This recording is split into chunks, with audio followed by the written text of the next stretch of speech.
Hello friends welcome back to my channel Pallabi's blog. आज मैं ब्लॉगटूत दुपरिया आहारत बनाइছিলোঁ এখন বিশেষ চাটনি। চাটনিখনৰ ৰেচিপিটো মই আপোনালোকক দি দিম আৰু এটা বস্তু দেখাব বিচাৰিছোঁ আজি।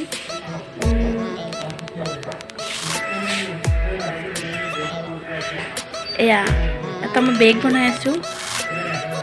কেনেকুৱা লাগিছে বনাই?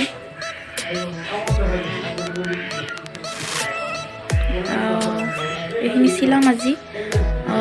ডিজাইনটো কেনেকুৱা লাগিছে জনাব, যদি লাগে ডিজাইনটো কমেণ্টত জনাব। মই সেউজীয়া দি বনাইছোঁ আৰু এইফালে এনেকৈ বনাইছোঁ।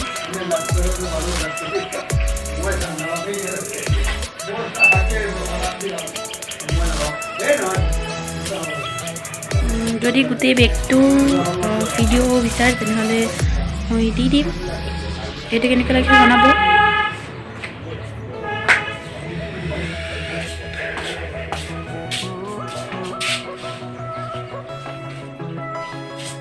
এতিয়া মই চাটনিখিনি পিচিবলৈ আহিলোঁ আৰু প্ৰথমে মই লৈছোঁ মানিমুনি পাতখিনি আৰু তাত আছে ধনিয়া অকণমান, মান ধনিয়া হয় আৰু নহৰু পাত 3-4টামান এনেকৈ মই ছিঙি লৈছোঁ, নহ'লে জাবৰ টাইপ হয়, সেইকাৰণে মই এনেকৈ লৈছোঁ আৰু পিচিবলৈ আৰম্ভ কৰিছোঁ।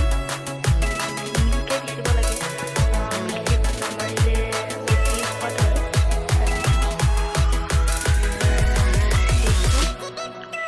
আজিৰ চাটনিটো হৈছে মটৰৰ বাকলি আৰু মটৰ থাকিব।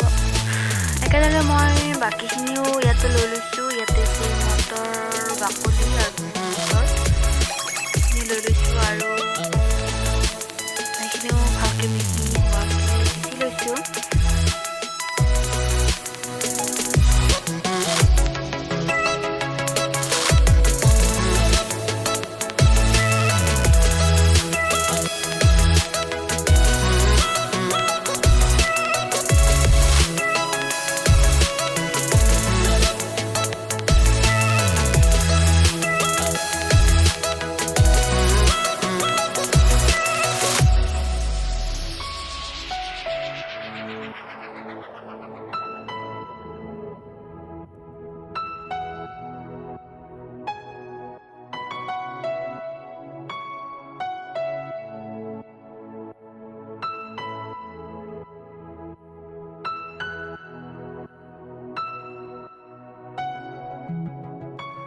আৰু আদা, নহৰু, পিঁয়াজ, জলকীয়া এইখিনিও মই পিছত পিচি লৈছোঁ।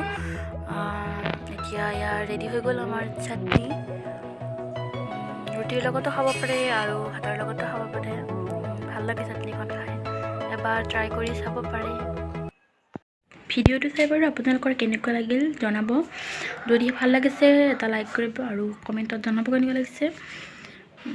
আৰু প্লিজ আগুৱাই যোৱাত সহায় কৰিব। বাকী আজিলৈ আহিছোঁ। যদিহে আপুনি মোৰ চেনেলত নতুন হয় চেনেলটো প্লিজ ছাবস্ক্ৰাইব কৰি থ'ব। এতিয়া আহিছোঁ। ভিডিঅ'টো চোৱাৰ বাবে বহুত ধন্যবাদ।